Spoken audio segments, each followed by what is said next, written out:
In front of me is DOOGEE Blade 20 Max, and today I would like to show you how you can change default apps.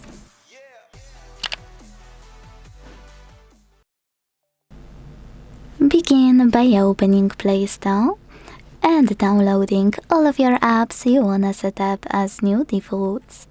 In my case, I want to change my browser, so I will go with Firefox.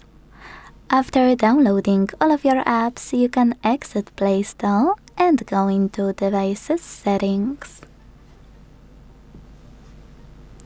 Then select Apps.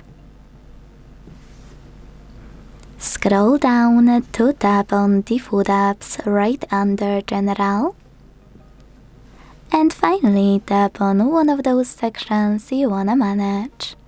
I wanted to change my browser, so I have to click here. Tap on Firefox to apply it, and click on the back button. So when I do that, as you can see, my default app has changed.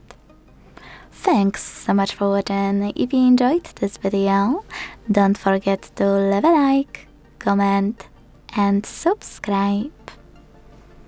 Bye!